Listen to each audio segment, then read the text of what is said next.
I'm Amber Mitchell, 32, and my world imploded at Thanksgiving dinner. We're cutting you off, my dad announced between bites of turkey, as casually as discussing the weather. Mom stared at her plate. Ryan smirked. And I sat frozen, fork suspended midair. The divorce papers weren't even dry. My design business was struggling. And now this, a public execution of my financial lifeline. Dad's eyes, cold as the sterling silver, delivered the final blow. It's time you learned what real life is about. I didn't realize then that real life would involve betrayal beyond anything I could imagine. Before I dive into this nightmare, let me know where you're watching from. Hit that like and subscribe button if you've ever had family drama around money. Trust me, you'll want to stick around to see how I turned the tables on the people who tried to destroy me. Growing up in the Mitchell family meant privilege wrapped in expectation.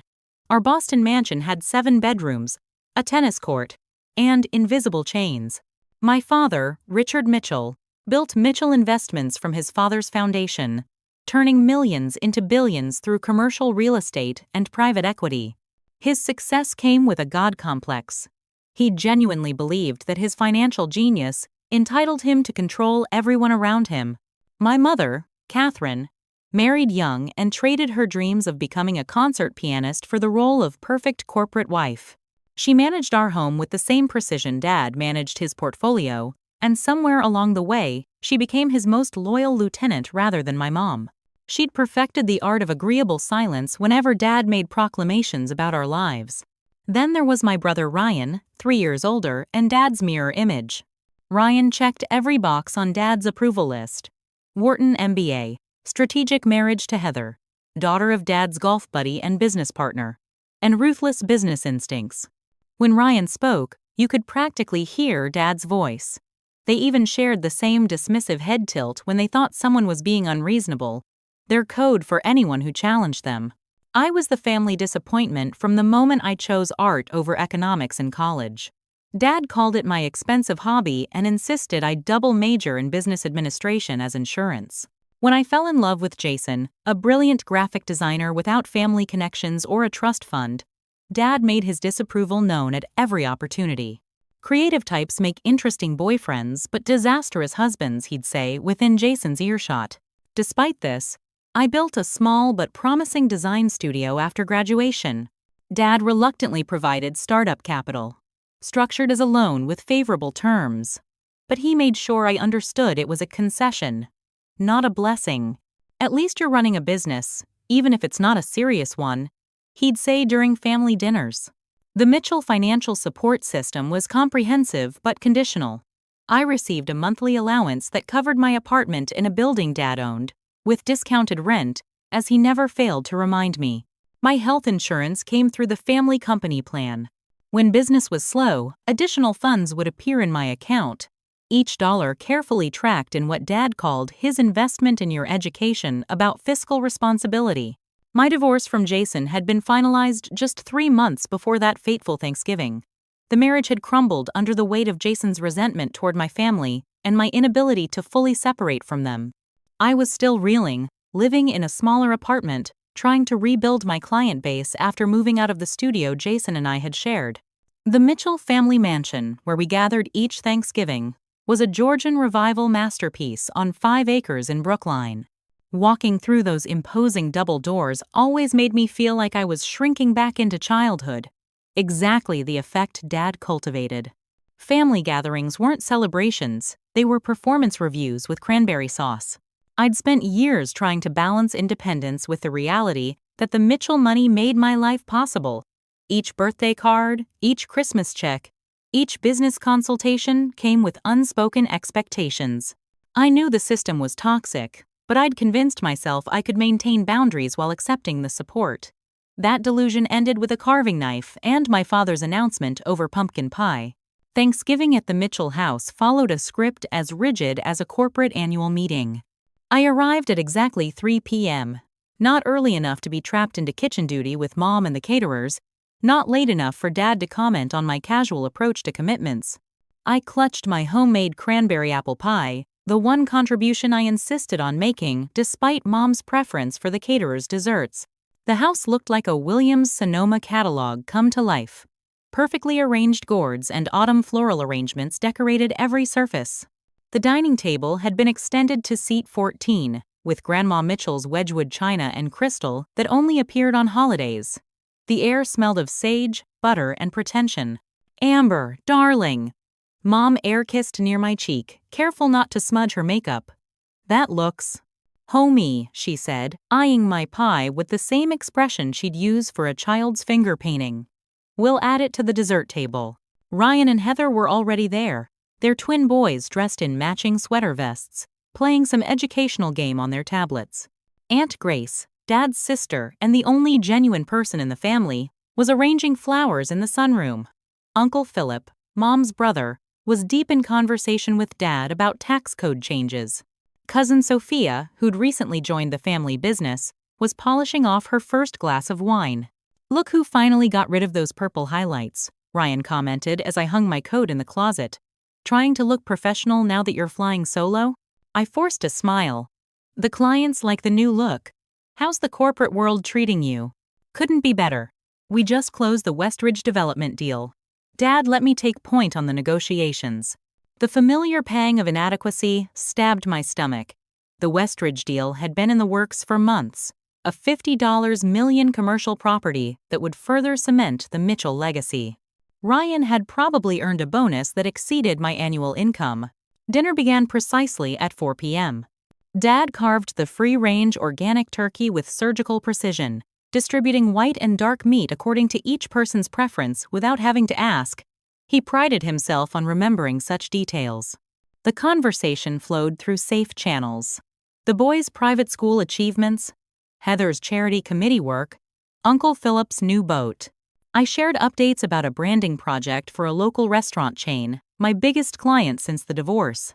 Mom nodded with her practiced "I'm listening" face, while Dad maintained his slight smile that never reached his eyes. The first hint that something was off came during the second round of wine. Dad, who typically limited himself to 2 glasses, was working on his third. He kept glancing at Ryan with what I recognized as their conspiratorial look, the one that preceded business maneuvers they found particularly clever. "Amber," Dad said suddenly, setting down his glass with unnecessary force. "How's the new apartment working out? The one you insisted on rather than staying in our building?" The table conversation quieted. Dad never brought up potentially contentious topics during dinner unless he had a purpose. "It's good," I answered cautiously. "Closer to downtown and my new office space. And more expensive," he added. "For less square footage." "I needed the change after the divorce," I said, feeling 13 rather than 32. Dad nodded as if I'd confirmed something. "Changes can be clarifying. Speaking of which, your mother and I have been reviewing our financial commitments." My stomach nodded. I glanced at Mom, who was suddenly very interested in rearranging her cranberry sauce. "We're cutting you off," Dad announced, reaching for more gravy as if he'd just commented on the weather. "The monthly transfers, health insurance, business backing, all of it. It's time." The table went silent. Aunt Grace's fork clattered against her plate. Sophia looked down, unsuccessfully hiding a small smile. Ryan maintained perfect composure, watching me with clinical interest. "What do you mean it's time?" I finally managed, my voice embarrassingly thin. "You're 32, divorced, and still requiring financial support," Dad continued. "The business isn't self-sustaining after 5 years. The apartment, the car, the studio space. We've calculated that we've provided over $800,000 in support since you graduated. That's not counting college. The public accounting of my dependence burned worse than the announcement itself. I felt every pair of eyes at the table, weighing and judging. "Your grandmother was running a household at your age," Dad continued. "Ryan was financially independent at 28. You've had more than enough time and resources to establish yourself." "Richard," Aunt Grace interjected, "is Thanksgiving dinner really the appropriate time?" "It's family time," Dad cut her off smoothly. "And this is a family decision about family resources." "You could have told me privately," I said, fighting to keep my voice steady. "Would that have changed anything?" Ryan asked, his tone reasonable, concerned. The perfect supportive brother for the audience at the table. You've had multiple opportunities to join the family business, take a proper role with proper compensation. A role you'd create for me? I couldn't keep the bitterness from my voice. Some made-up marketing position where I'd need your approval for every decision? That's exactly the attitude, Dad said, pointing his fork for emphasis. You want independence but not responsibility. The support ends December 1st. That gives you a week to make arrangements. A week? I echoed. My rent, my health insurance, my business loan payments are all responsibilities that adults manage, Mom finally spoke, her voice gentle but firm. Sweetie, we're doing this because we love you. You'll never know what you're capable of while you're tethered to our support. The practiced lines, the timing, the audience, this had been planned as a performance. I realized with sickening clarity that everyone at the table had known this was coming. Everyone except me. I stood on unsteady legs, my dinner untouched. Thank you for your generosity up to this point, I said, the formal words feeling like glass in my mouth. And for your concern about my development. If you'll excuse me, I think I should go. Amber, don't be dramatic, Ryan sighed. Sit down and let's discuss this reasonably. After dessert, Dad added, already motioning to the housekeeper to clear plates. I grabbed my coat without waiting for it to be retrieved for me. Aunt Grace followed me to the foyer, her hand gentle on my arm. This isn't right, she whispered. Call me tomorrow. The drive home passed in a blur of tears and panic. My apartment, my business, my health insurance, all dependent on the family funds that would vanish in 7 days. I had less than $3,000 in personal savings. The business account held enough to cover maybe 2 months of expenses. Clients paid on net 60 terms, meaning outstanding invoices wouldn't help with immediate needs.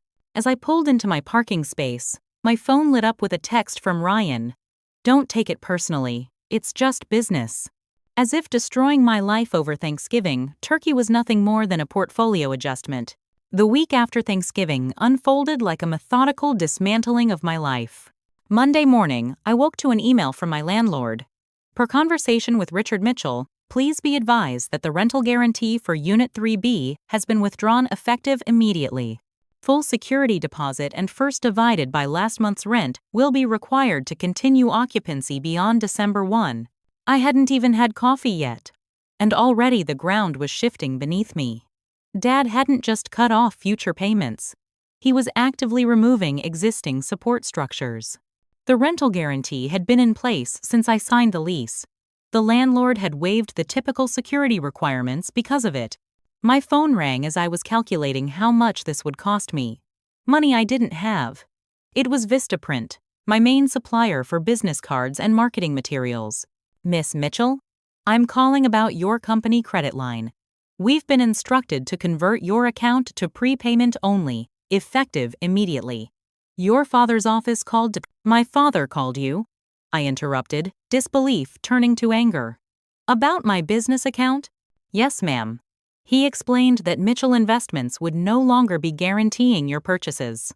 Your outstanding balance of $1,742.33 has been charged to the card on file. I checked my business account online. The charge had already gone through, eating up a significant portion of my operating funds.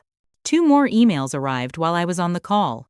One from my commercial insurance broker and another from the management company for my small office space. Both contained variations of the same message. Guarantees withdrawn. Full payment required immediately. By noon, I understood the comprehensive nature of my father's cutting off. He wasn't just stopping the monthly deposits into my account. He was systematically removing himself as guarantor from every financial arrangement I had, forcing immediate payment terms I couldn't meet. This wasn't teaching independence, it was engineered collapse. The final blow came that afternoon. My health insurance card was declined at the pharmacy where I was picking up a prescription. The pharmacist looked embarrassed as she explained. It's showing as terminated as of November 30th. That's not possible, I insisted. The coverage is through Mitchell Investments. I'm still. But I wasn't still anything. I was already erased from the family systems. I called Ryan, hoping that despite his support of Dad's decision, he might at least argue for a more gradual transition. He answered on the first ring. as if expecting my call.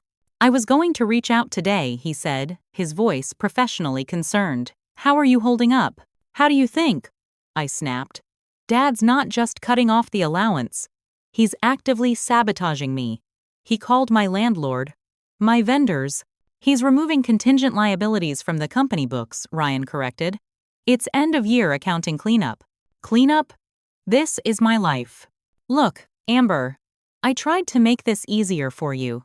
I suggested a 3-month transition, but Dad felt a clean break would be better. Less confusion. You suggested I stopped as the implication hit me. You were part of this decision?" The slight hesitation told me everything. It was going to happen eventually. "Your business hasn't shown profitability in 5 years. The divorce changed your household income calculation. And frankly, your spending habits haven't adjusted to your new reality." "My spending habits?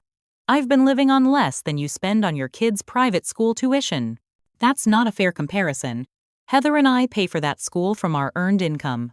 "Earned at Dad's company, with Dad's connections," I countered. Ryan's voice cooled. "This attitude is exactly why Dad made the right call. You've never taken responsibility for your choices. The family has specific standards for financial support, and you've consistently fallen short." "What standards?" "There's no scorecard, no metrics." "There absolutely are metrics," Ryan interrupted. "Return on investment, future earnings potential, contribution to family legacy. Basic business principles that you've always dismissed as some kind of patriarchal oppression." The rehearsed quality of his explanation made me realize this wasn't a sudden decision. "How long have you been planning this?" Another pause. "The trust restructuring has been in progress since September." "Trust restructuring? What trust?" "The family trust," Ryan said, as if explaining to a child. "Dad's appointed me to oversee allocations now, rather than the shared responsibility arrangement. It's more efficient." This was the first betrayal, not just supporting Dad's decision, but actively engineering it. Ryan had positioned himself to control the family wealth and removed me from any decision-making role.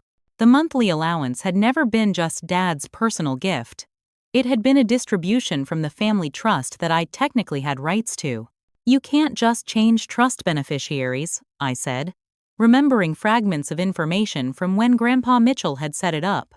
"No one's removing you as a beneficiary," Ryan said smoothly. "We're adjusting distribution schedules and conditions.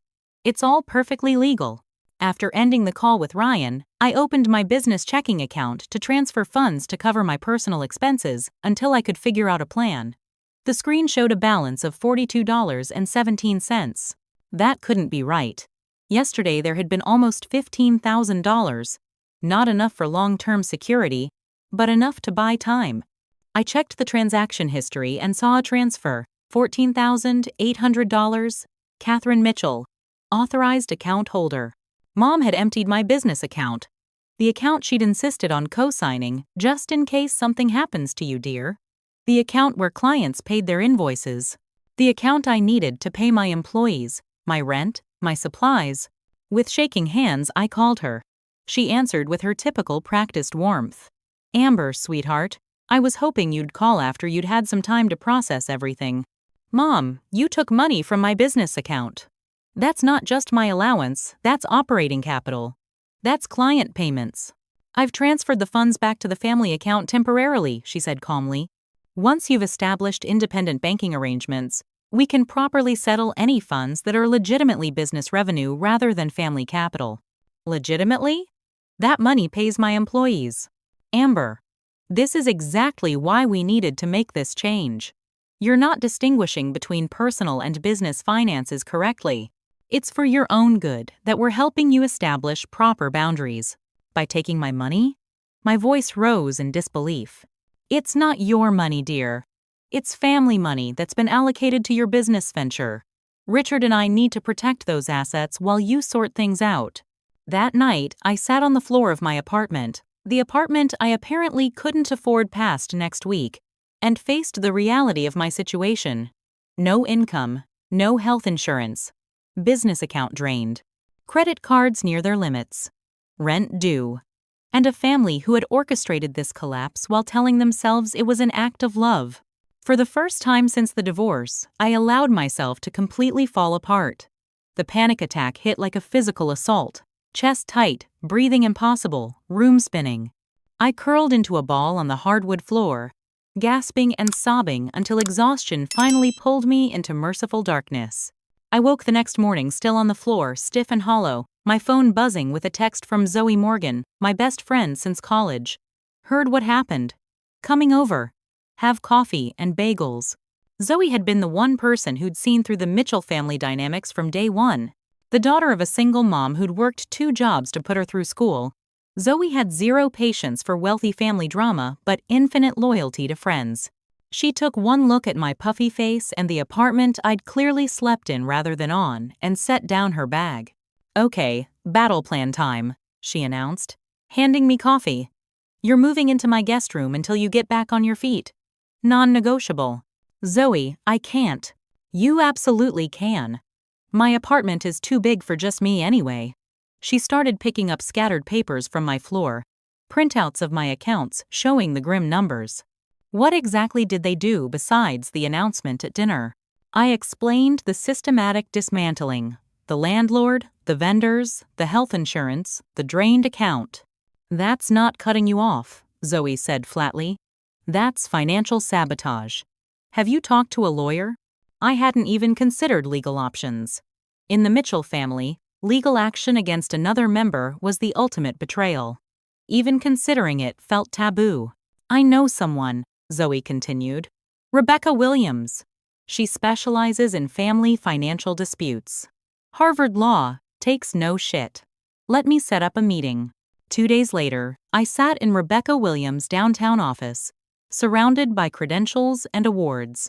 She was younger than I expected, maybe 40, with a precision haircut and eyes that missed nothing.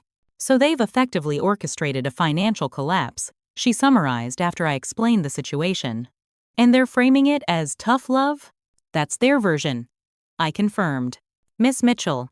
Amber, please. Amber, some of what you've described raises serious legal questions. Cosigners on accounts can't simply empty them without cause.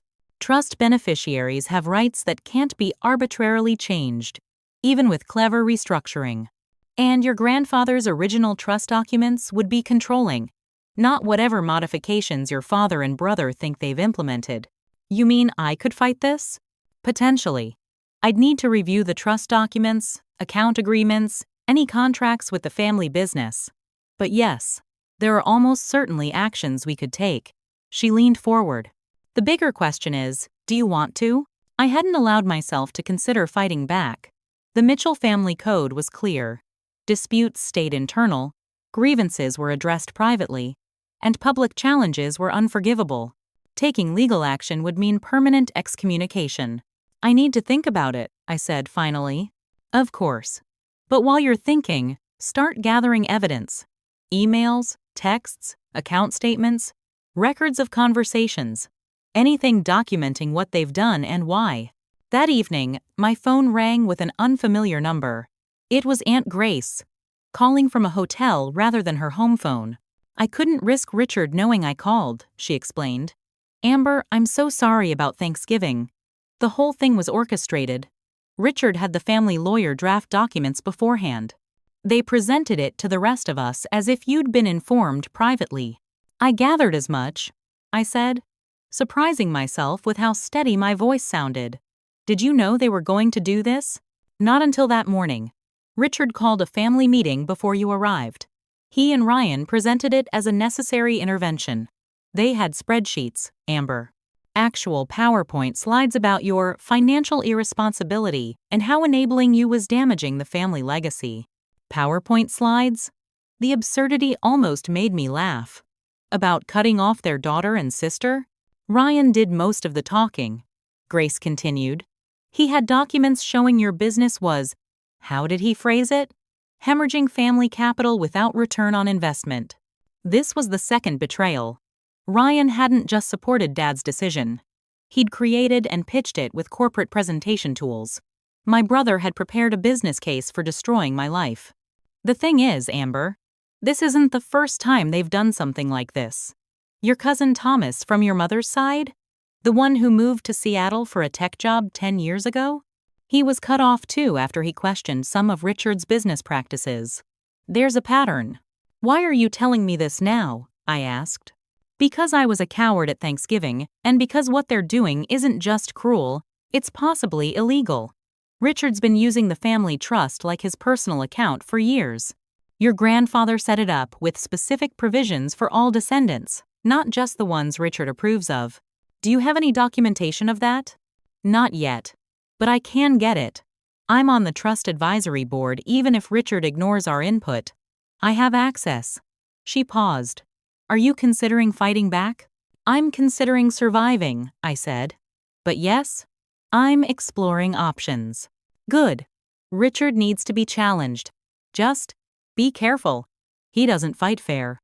After speaking with Aunt Grace, I accepted Zoe's offer to move in temporarily. We spent the weekend packing my essentials before the landlord could start eviction proceedings. My small design team, just 2 part-time employees, agreed to work remotely until I could secure new office space. As we loaded the last box into Zoe's SUV, my phone buzzed with an email from a client, my largest remaining account, a local restaurant chain whose rebranding had been keeping my business afloat. Miss Mitchell, after careful consideration, we've decided to take our branding project in a different direction.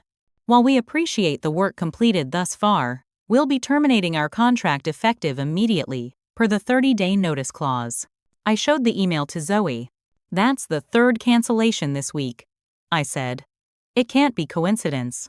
It's not, Zoe said grimly. Your family's sabotaging your client relationships too. This is beyond cutting financial support.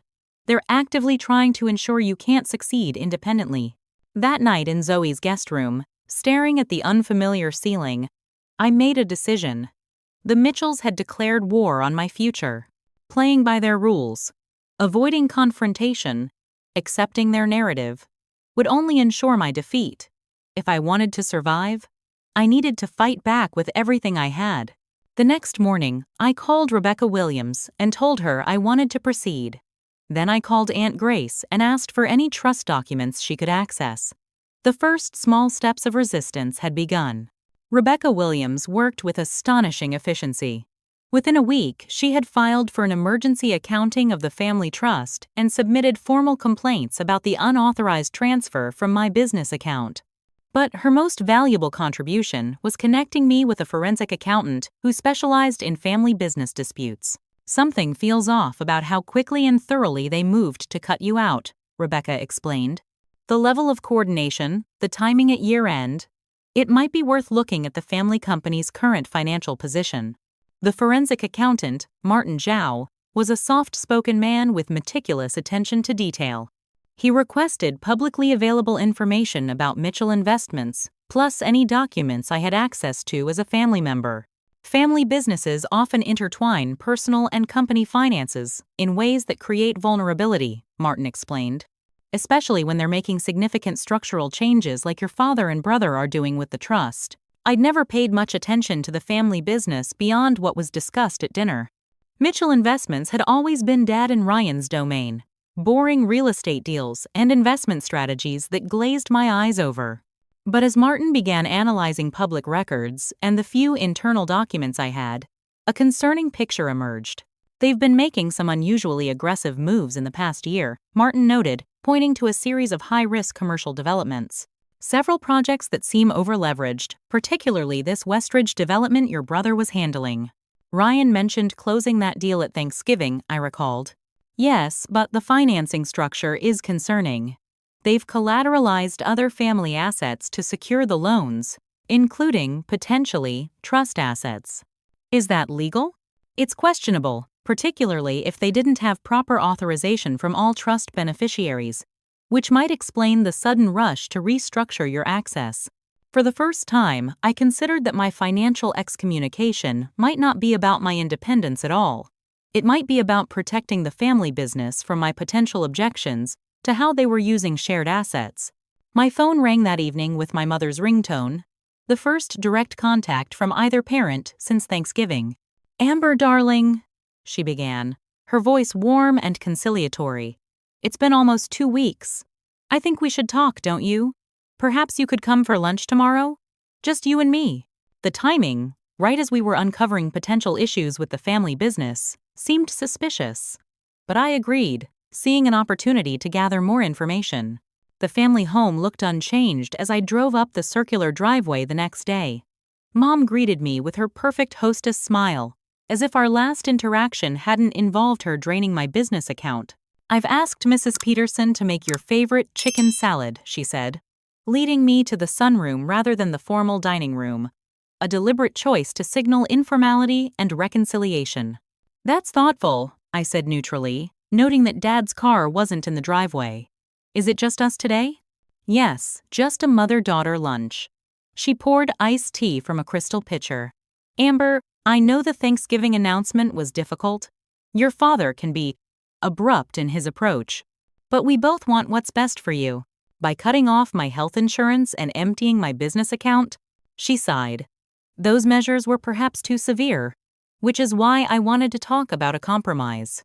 Mrs. Peterson served the chicken salad on the good china, another reconciliation signal, and discreetly withdrew. "What kind of compromise?" I asked. "Your father and I are prepared to offer a transition package. 6 months of continued health coverage, a reasonable settlement for your business, and assistance with finding appropriate employment. All we'd need is for you to sign some standard release forms regarding the family trust." The third betrayal was unfolding right at this lunch table. This wasn't reconciliation, it was a setup. What release forms exactly? Just acknowledging the trust restructuring, confirming you understand your future distributions will be merit-based rather than automatic. Legal formalities, really. The sunroom door opened, and in walked Dad's longtime attorney Walter Brennan, carrying a leather portfolio. "I hope you don't mind," Mom said. "Walter happened to be meeting with your father today, and I thought he could explain the documents better than I could." "How convenient," I said, setting down my fork. "And where is Dad during this spontaneous legal meeting?" "Richard had a conflicting appointment," Walter said smoothly, extracting documents from his portfolio. "But he's fully briefed on our discussion today." I glanced at the papers Walter was arranging. At least 20 pages of dense legal text with yellow "Sign Here" tabs already in place. This was no hastily arranged meeting. It was an ambush. Let me guess. These release forms would have me waive any claims to trust assets beyond what you're offering today? Walter's slight hesitation confirmed my suspicion. The agreement includes standard liability releases, yes. And they would prevent me from challenging any actions Dad and Ryan have taken with trust assets? "Amber," Mom interjected, "this isn't an adversarial negotiation. It's a family matter we're trying to resolve privately." I stood up. "It became adversarial when you emptied my business account without warning. It became adversarial when you brought a lawyer to what you claimed was a mother-daughter lunch." "Don't be dramatic," Mom sighed. "Walter is practically family." "No, Mom. Walter is Dad's attorney, not mine. And I'm not signing anything without my own lawyer reviewing it." "You've hired an attorney?" Her perfectly composed face showed the first crack of genuine surprise. "Yes. Just like you and Dad have Walter." I moved toward the door. "Any future discussions about the trust or my financial relationship with the family will need to go through proper channels." Dad appeared in the doorway, his timing too perfect to be coincidental. He'd been listening nearby, probably waiting for Walter's signal that the documents were signed. "So this is how you respond to our generous offer," he said, his voice dangerously quiet. "With lawyers and threats." "I haven't made any threats," I replied, fighting to keep my voice steady. "I'm simply protecting my interests, just as you've always taught us to do." "You ungrateful." He caught himself, glancing at Walter. "This is exactly why we needed to take these measures. You've never understood your place in this family." "My place? As what? A silent beneficiary who never questions how you use money that isn't solely yours." Dad's face flushed with the anger he rarely displayed in front of non-family. "You think you understand the complexities of managing family wealth? The sacrifices I've made? The legacy I've built?" "Richard," Walter cautioned quietly. Dad ignored him. "You have contributed nothing to this family's success. Nothing. Your little design hobby has been a financial drain since day one. Ryan has tripled the value of his portfolio division while you've been playing with logos and colors. My business is legitimate, I said, and it was becoming profitable before you and Ryan systematically undermined it. Undermined it? Dad laughed harshly. We supported it far longer than any real investor would have. The only reason you had clients at all was because of family connections. The truth of that statement stung, but I held my ground. If that's what you believe, then you should be happy to let me succeed or fail on my own merits. Instead, you're actively ensuring I fail. We're ensuring you face reality, Mom interjected, her conciliatory tone gone. This fantasy of creative independence has gone on long enough. I looked between them, Dad's barely contained rage, Mom's cold disappointment, Walter's professional discomfort, and saw with perfect clarity what I should have recognized years ago. I was never going to win their approval. I was never going to meet their definition of success, and they would rather see me broken than thriving outside their control. I think we're done here, I said, surprising myself with how calm I sounded. Please have any future communication go through Rebecca Williams at Williams Legal Group. You walk out that door with lawyers involved, there's no coming back from it, Dad warned. Family matters stay within the family. You stopped treating me like family the moment you decided to destroy my life over Thanksgiving dinner. I turned to leave, then paused. By the way, how is the Westridge development financing working out? I hear there are some interesting collateral arrangements involved. The flash of alarm that crossed Dad's face confirmed Martin's suspicions. There was something seriously wrong with the family business finances, and my removal as a trust beneficiary was connected to it. Dad's security chief, Thomas, appeared as if summoned telepathically. Miss Mitchell is leaving, Dad said flatly. Please escort her to her car. Being walked off my family's property like a trespasser was the final humiliation of the day. But as I drove away, watching the Mitchell mansion recede in my rearview mirror, I felt something unexpected breaking through the hurt and anger. Determination. They had shown their hand today, revealed their desperation to silence me legally, which meant I had more leverage than I'd realized. That night, my phone lit up with an anonymous text. Westridge deal is just the tip of the iceberg. SEC looking at Mitchell Investments. Ryan made some bad bets. Check 2023 Q3 filings. The sender ID showed only as MI employee. Someone inside the family company was reaching out. I forwarded the text to Rebecca and Martin.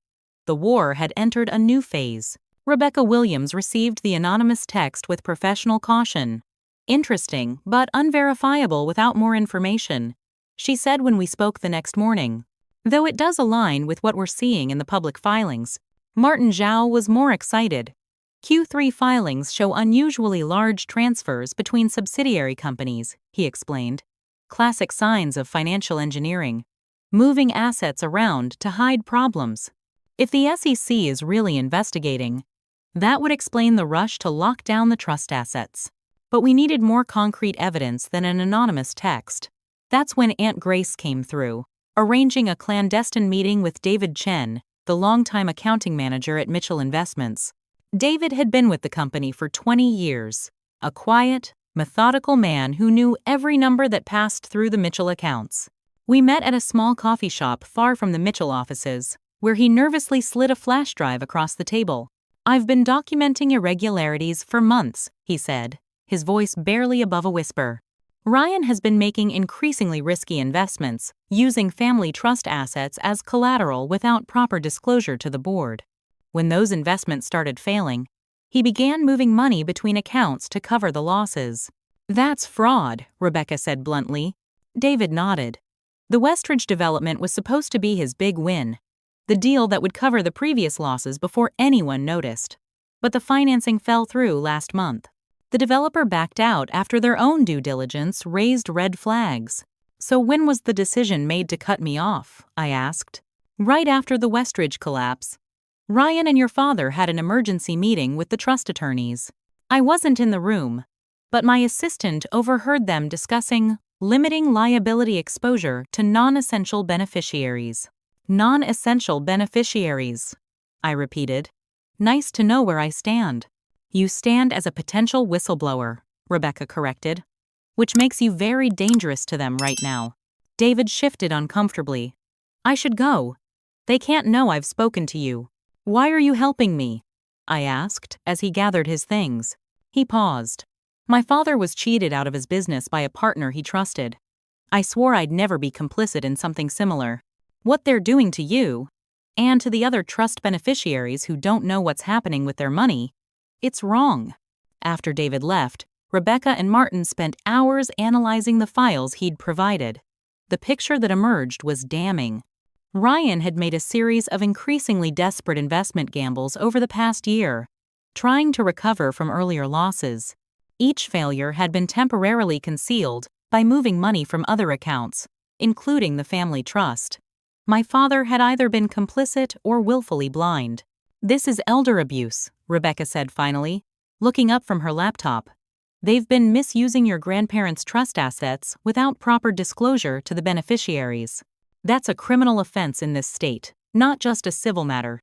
So we have leverage, I said. Significant leverage. But we need to be strategic about how we use it.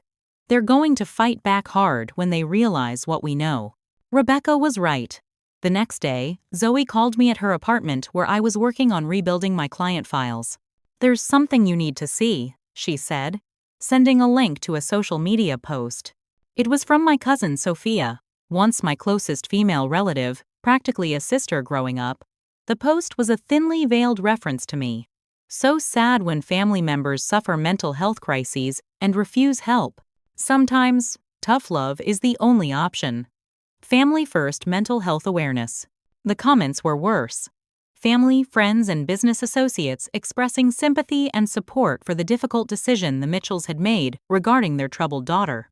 Ryan had liked the post, as had my mother. The fourth betrayal cut deep. Sophia had been my confidant through childhood, my roommate in college. Now she was publicly suggesting I was mentally unstable. I called her immediately. Sophia, what the hell? Amber, she sounded startled. I didn't expect to hear from you. Clearly. Since you're suggesting to the entire internet that I'm having a mental breakdown rather than being financially sabotaged by my family, that's not what she started. Then her voice hardened. Look, Uncle Richard explained everything. How you've been making increasingly erratic decisions, refusing family guidance, threatening legal action over standard trust management. And you believed all that without even talking to me? A telling pause. I saw the presentation. Let me guess. PowerPoint slides from Ryan? Financial records. Amber. Evidence of concerning patterns. They're worried about you, not punishing you. So worried that they're destroying my business and reputation instead of actually helping? That makes perfect sense. Another pause. I need to go. I shouldn't be talking to you directly while the legal issues are pending. Wait, what legal issues? But she had already hung up. I called Rebecca immediately. They're telling family members there are legal issues with me. And apparently Ryan has a PowerPoint presentation about my supposed mental instability. Rebecca sighed. Standard intimidation tactics. They're trying to isolate you and control the narrative. It means we're getting close to something they really want to hide. That evening, my remaining design client canceled via email, citing concerns about capacity to deliver. My Instagram business account was flooded with concerned comments asking if the business was still operational, referencing rumors of financial problems. Someone, almost certainly Ryan, was systematically contacting everyone I worked with. I hit rock bottom that night, sitting in Zoe's guest room, surrounded by the wreckage of my professional and personal life. My family had declared me mentally unstable. My business was effectively destroyed. My reputation was being systematically dismantled. For a brief, dark moment, I considered giving up, signing whatever papers they wanted, accepting whatever crumbs they offered, just to make the nightmare stop. Then my phone chimed with a text from Aunt Grace. Don't give up. Found grandfather's private letter about trust. Coming to you tomorrow. That small message was enough to reignite my determination. If Aunt Grace was still fighting for me, still risking her own family position to help, I couldn't surrender. The next morning, Zoe sat me down with coffee and her trademark brutal honesty. "You look like hell," she said. "And that's the last day of that I'm going to allow." Allow? Despite everything, I almost smiled. Yes, allow. You're in crisis mode, which I get. But crisis mode is for emergencies, not campaigns. And this is a campaign now, a strategic operation against a powerful opponent. She was right. I'd been reacting, not planning. Feeling victimized instead of getting organized. "So what's the strategy, General Morgan?" I asked, the ghost of humor returning. "First, self-care is non-negotiable. Shower, real meals, regular sleep. You can't fight effectively if you're falling apart." She ticked points off on her fingers. Second, information security. New email accounts, password changes, maybe even a new phone. They've shown they're willing to fight dirty. Third, she continued, counter-narrative. They're painting you as unstable and incompetent. We document and demonstrate the opposite. Every interaction, every decision. Professional, calm, strategic. And fourth, build your independent foundation. New clients, new connections, new support systems. Ones they can't touch. They want to isolate you within their sphere of influence. So we expand outside it. For the first time since Thanksgiving, I felt something like hope. Not because the situation had improved, it hadn't, but because I was beginning to see a path forward that didn't depend on winning my family's approval or support. A path where I defined success on my own terms. Aunt Grace arrived that afternoon with a weathered envelope, yellowed with age. "Your grandfather gave me this before he died," she explained. "He said to keep it safe and only share it if the trust was ever used against a family member." Inside was a handwritten letter, dated the year before my grandfather's death.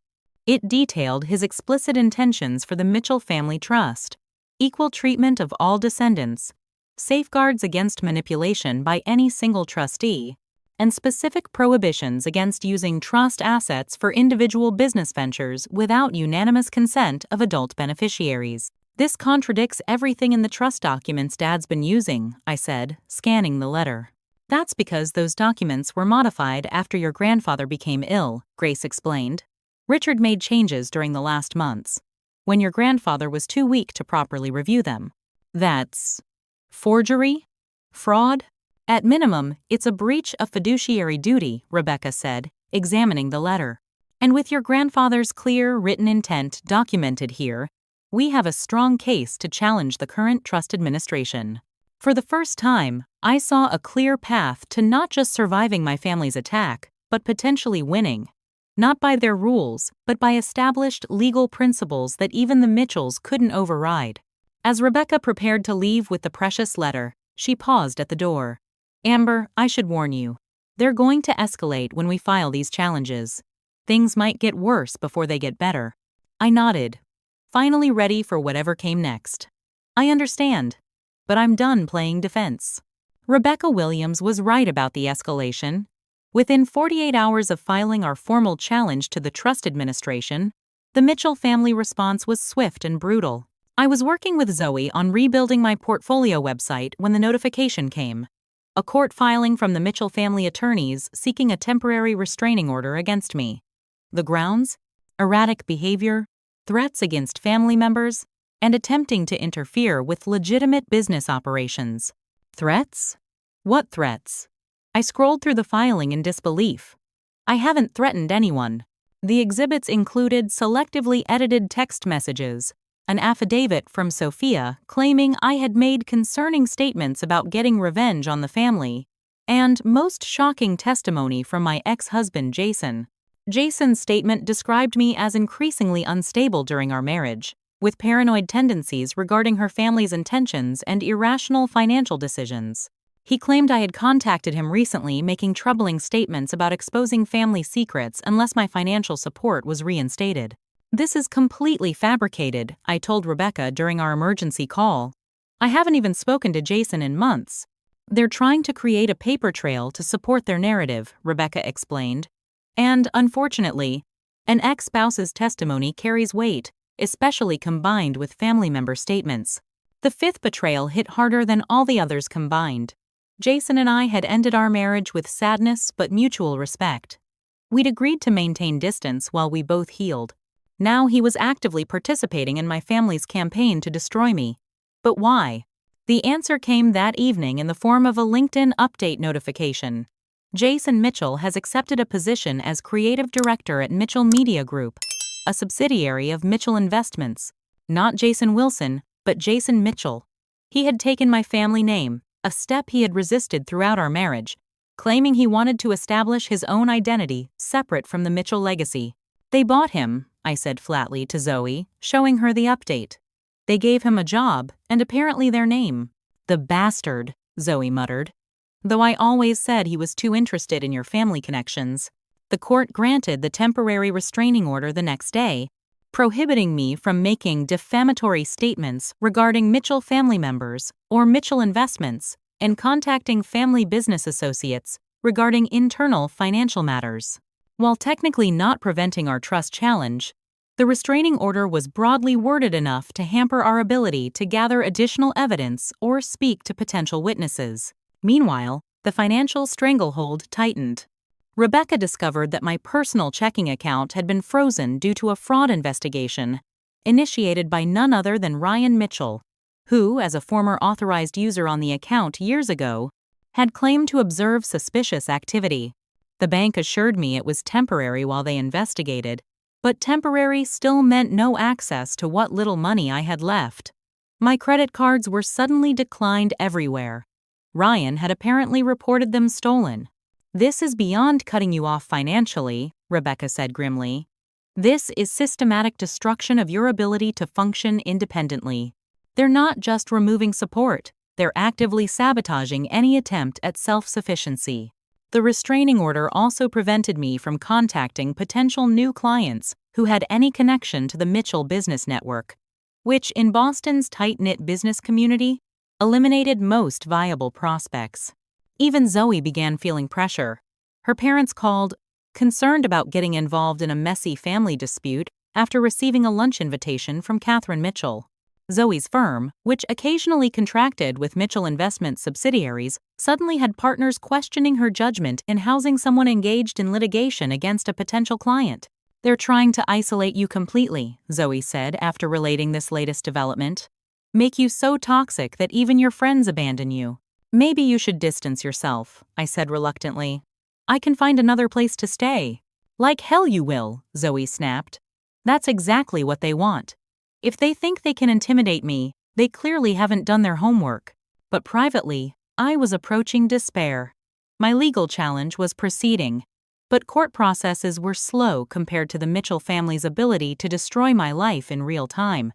My savings were inaccessible. My professional reputation was in tatters. And now even my friendship with Zoe was causing her problems.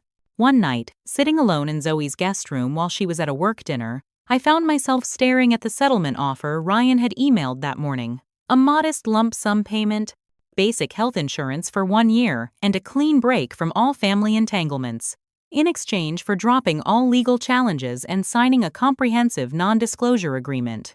It wasn't nothing. It would allow me to rent a small apartment, buy time to rebuild from scratch, stop being a burden on Zoe. It would end the daily anxiety of wondering what they would destroy next. My finger hovered over the I accept these terms button when a knock came at the apartment door. It was Aunt Grace, looking uncharacteristically disheveled. Don't sign anything, she said without preamble. Ryan's panicking. The SEC has formally notified Mitchell Investments of an investigation into financial irregularities. She handed me a sealed envelope. Your grandfather left more than just that letter. He left this for any grandchild who might need protection from. These were his exact words. Richard's worst tendencies. Inside the envelope was a key to a safety deposit box and its location at Boston First National Bank. What's in it? I asked. I don't know exactly. Your grandfather only told me it contained insurance against injustice. He made me promise to keep its existence secret unless absolutely necessary. The next morning, Rebecca accompanied me to the bank. The safety deposit box contained 3 items: a USB drive, a handwritten journal, and a letter addressed to my grandchildren, in case of need. The letter explained that Mitchell Investments had been built not just by my father, as family legend maintained, but through equal partnership with my grandfather's brother, Thomas Mitchell, who had been bought out under suspicious circumstances in the 1980 seconds. My grandfather had maintained detailed records of all transactions since then, suspicious that my father had manipulated the buyout through fraudulent valuations. The USB drive contained decades of financial records, including evidence that my father had systematically undervalued company assets when buying out family members and overvalued them when using them as collateral for loans. The journal detailed my grandfather's growing concerns about how the company and family trust were being managed, particularly his opposition to using trust assets for speculative business ventures, exactly what Ryan had been doing. "This is dynamite," Rebecca said after reviewing the materials. "Your grandfather was essentially documenting what he suspected was decades of financial manipulation by your father. Why didn't he do anything about it while he was alive?" I asked. According to his journal entries, he was planning to after ensuring all the grandchildren's interests were protected through the trust. He just ran out of time. Armed with this new evidence, we revised our legal strategy. Rather than simply challenging the trust administration, we would use my grandfather's documentation to demonstrate a pattern of financial misconduct stretching back decades. "They're going to fight this with everything they have," Rebecca warned. "This threatens not just their control of your share, but potentially the entire Mitchell business structure." "I know," I said, "but I'm done being afraid of them." That evening, as if sensing the shifting momentum, Ryan called, the first direct contact from either him or my father since the restraining order. "Amber, this has gone far enough," he said, his voice tense. "We've all made mistakes in how this was handled. Let's sit down like adults and resolve this before it damages the family permanently." "By like adults, you mean I should accept whatever terms you dictate?" I asked. "I mean, we should find a reasonable middle ground. The current situation isn't beneficial to anyone." "It seems pretty beneficial to you. New control of the family trust, Creative Director Jason Mitchell reporting to you. Sophia's loyalty secured with promises of expanded roles. You've consolidated quite a power base." His pause confirmed I'd hit a nerve. "Those are legitimate business decisions. But we're talking about family now." "No, Ryan. You and Dad stopped making this about family the moment you decided to destroy me rather than simply cutting financial support. You made it warfare, and now you're upset that I'm finally fighting back. Be very careful." His voice hardened. "You have no idea what you're playing with. Dad is livid about you bringing lawyers into family business. Then he should have thought of that before using family business to hurt family members. Goodbye, Ryan." I hung up feeling stronger than I had in weeks. They were finally on the defensive, and they knew it. Rebecca Williams didn't just know family law. She knew strategic warfare. With my grandfather's evidence in hand, she brought in Stephen Barnett, senior partner at her firm and former SEC enforcement attorney. "What your father and brother have been doing crosses the line from family financial manipulation into potentially criminal securities fraud," Stephen explained during our first meeting. "Using trust assets as collateral without proper disclosure to all beneficiaries, misrepresenting the financial health of company divisions to investors, creating false documentation for loan applications. These are serious violations." "What's our best move?" I asked. "Not a single move, but a coordinated campaign," Stephen replied. "We'll proceed on multiple fronts simultaneously: trust litigation, SEC whistleblower submission, and strategic pressure points." Rebecca outlined the multi-pronged approach. First, amend our trust challenge with the new evidence, seeking immediate appointment of an independent trustee. Second, formally document the potential securities violations for SEC review. Third, prepare for settlement leverage by identifying key business relationships that might be concerned about association with a company under investigation. "They've been fighting dirty by attacking your personal and professional life," Rebecca said. "We'll fight clean, but effectively, by focusing on the actual legal and ethical violations." The first sign that our strategy was working came within days. Aunt Grace called to report that an emergency Mitchell Family Foundation board meeting had been called. Unusual timing. just weeks before the annual gathering. Richard was furious, she reported. Apparently, several major donors and partners have been making inquiries about concerning rumors regarding the foundation's financial management. Grace took a deep breath. I did something at the meeting. Something I've never done before. I spoke up. What did you say? I asked, imagining my soft-spoken aunt confronting my domineering father.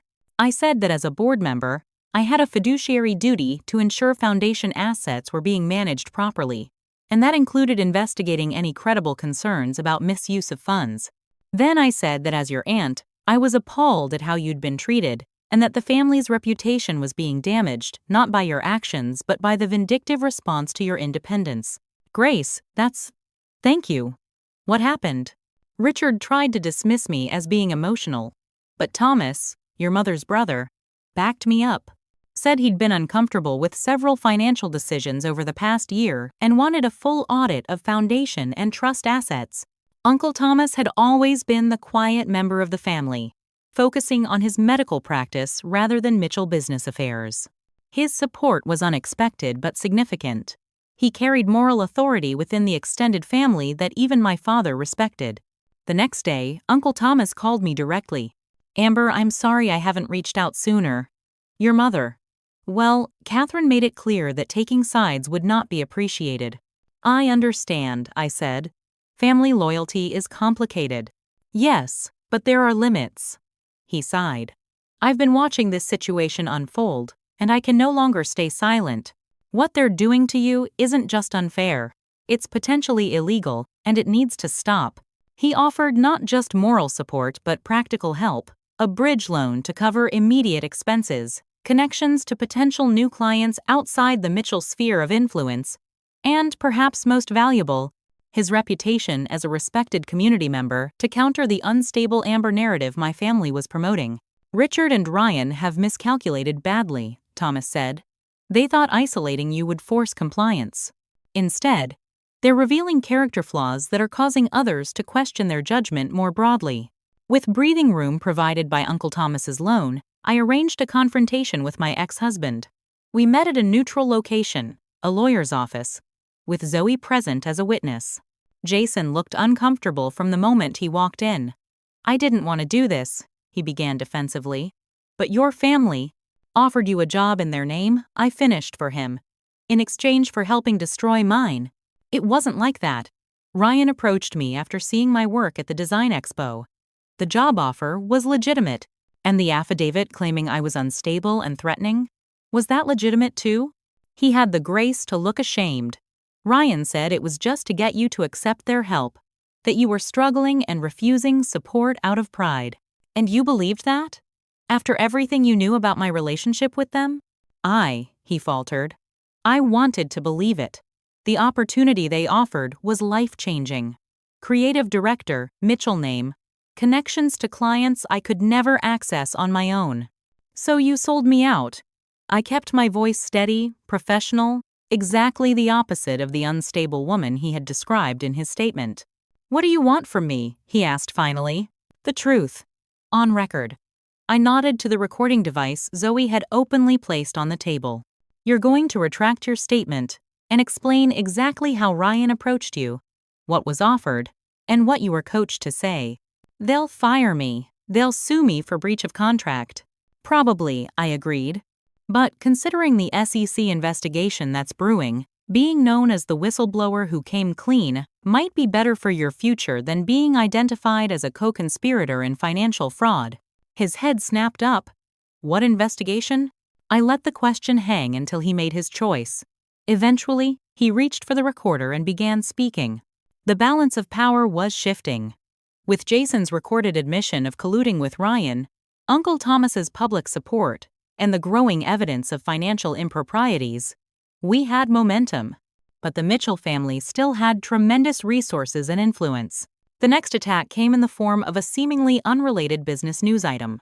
Mitchell Investments announces corporate restructuring. The press release detailed plans to consolidate certain assets into new entities with different ownership structures. A transparent attempt to move vulnerable assets beyond the reach of our legal challenge.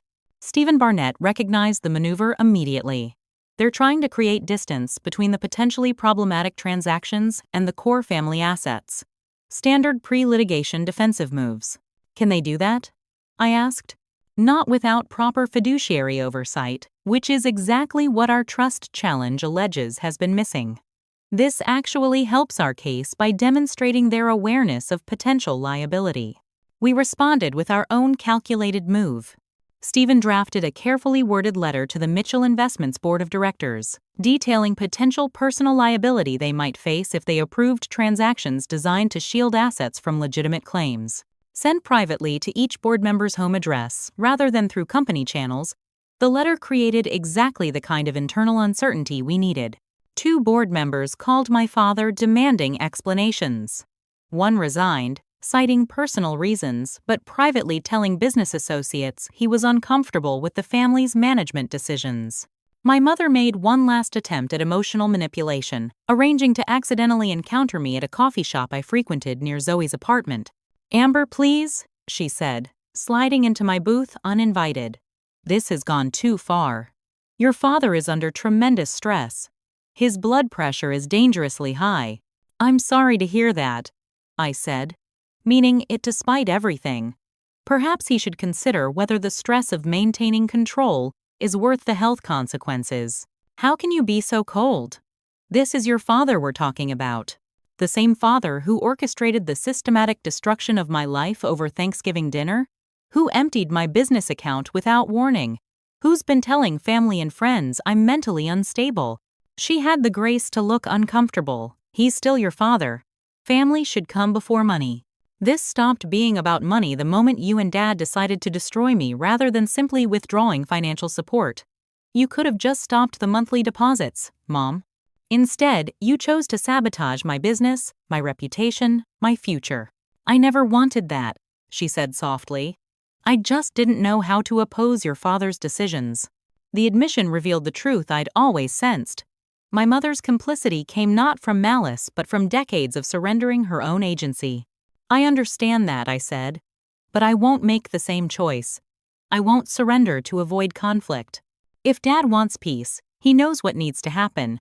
Fair treatment under the trust, acknowledgement of the wrongs done, and a commitment to proper financial management going forward." "He'll never admit wrongdoing," she said. "You know that. Then we'll let the courts decide." "I'm not backing down, Mom. Not anymore." As she left, I felt a strange mixture of sadness and strength. The mother I'd wanted, one who would defend me against injustice, didn't exist, but I was becoming the person I needed to be to defend myself.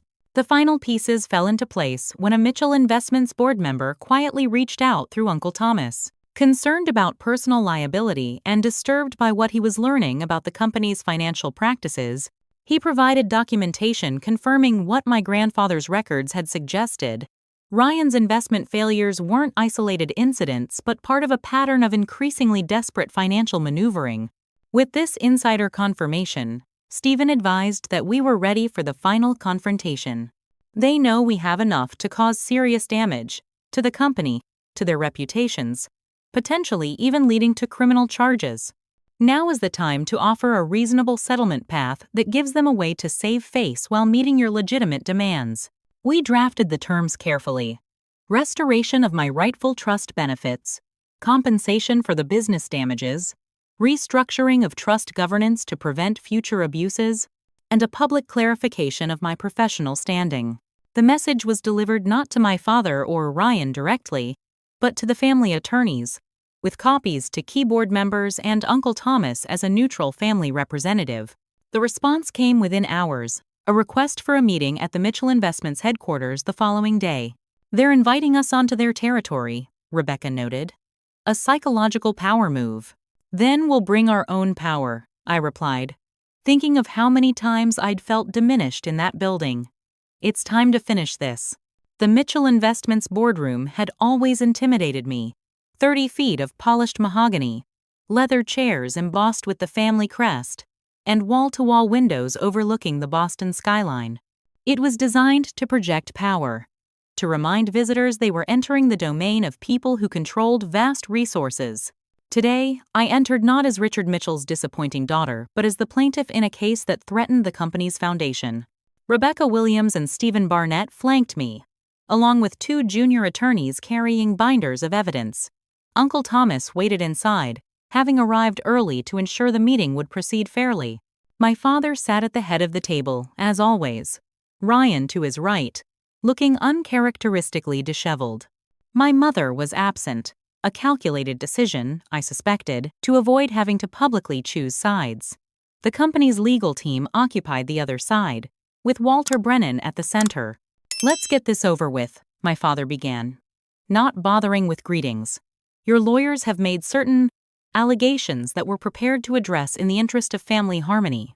"They're not allegations, Richard," Stephen corrected smoothly.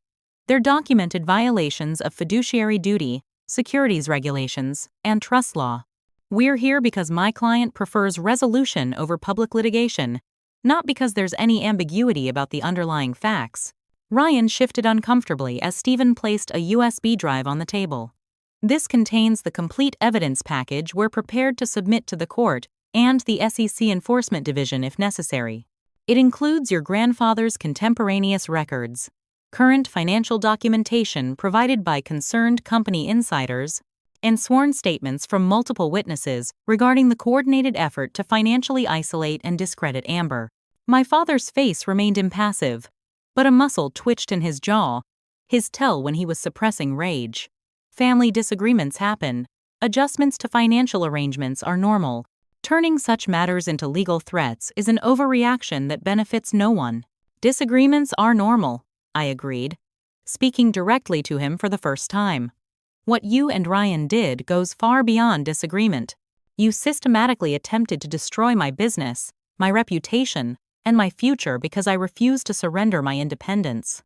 "We were protecting family assets from your financial irresponsibility," Ryan interjected.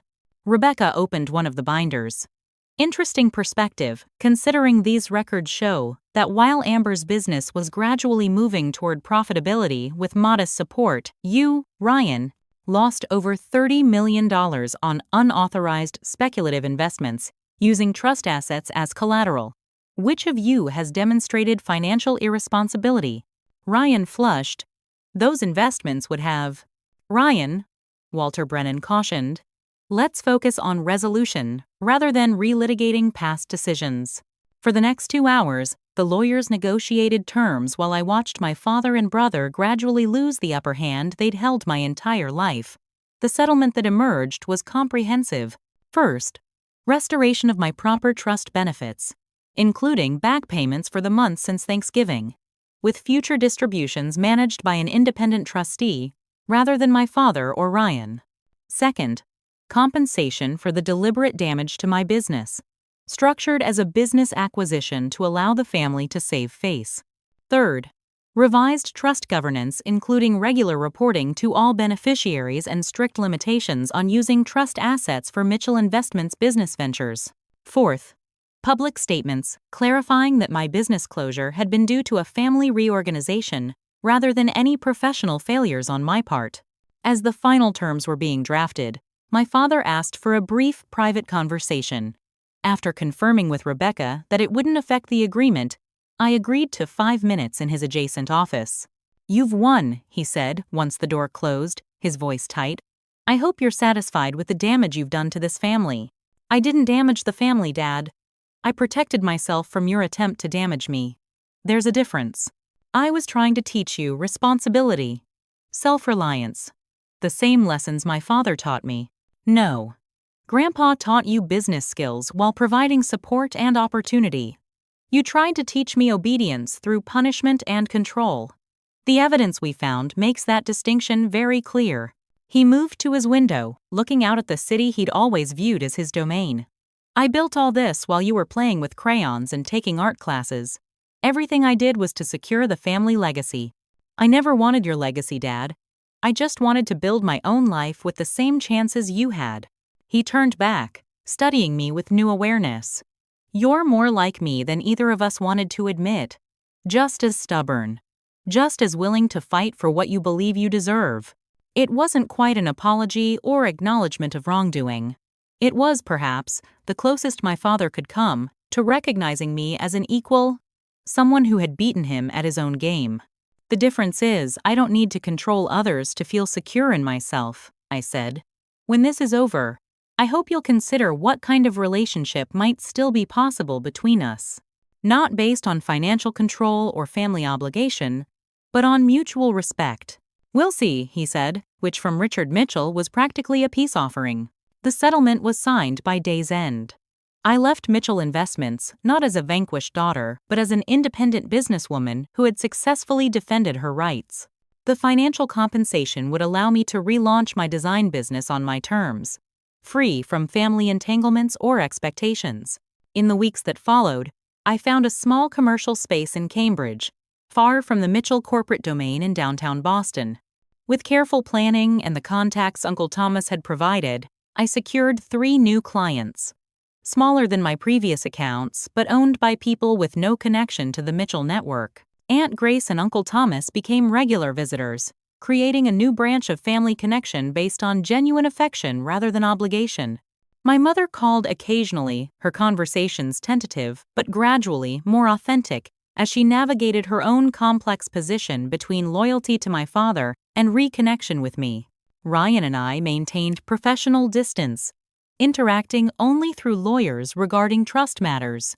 My father, true to character, focused on rebuilding his corporate narrative rather than our personal relationship. Some bridges would take longer to repair, if they ever could be. 1 year later, I hosted my own Thanksgiving dinner in my new apartment, purchased with my own earned money. Around the table sat Zoe, Aunt Grace, Uncle Thomas and his wife, 2 new friends from my business community, and even my mother, who had accepted the invitation despite my father's conspicuous absence. As we shared the meal, I reflected on the journey from that devastating Thanksgiving announcement to this moment of genuine independence. The path had been brutal, but necessary. I had discovered strength I never knew I possessed, allies I hadn't recognized, and a confidence that came not from family name or money but from surviving the worst they could do and still standing. I'd like to make a toast, I said, raising my glass. To chosen family, to earned wisdom, and to the freedom that comes from defining success on your own terms.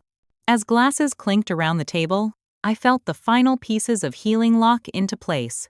My father had been right about one thing at that fateful dinner. It had been time for me to learn what real life was about. What he hadn't anticipated was that the lesson would transform not just my financial situation, but my entire understanding of family, power, and self-worth. The Mitchell name was still mine, but it no longer defined me. The trust funds would provide security, but not identity. The family connections remained complex, but no longer controlled my choices. In losing what I thought I needed, I had found what I truly wanted, not just financial independence, but the profound freedom that comes from standing firmly in your own truth, whatever the cost. If you've ever had to stand up to family pressure or financial manipulation, I'd love to hear your story in the comments. Sometimes the hardest battles are the ones that happen around the dinner table. Don't forget to like and subscribe if this resonated with you, and share with someone who might need to hear that standing up for yourself is worth it, even when it feels impossible. Thank you for listening to my journey. Remember that your worth isn't defined by anyone else's approval, and the most important investment you'll ever make is in your own self-respect.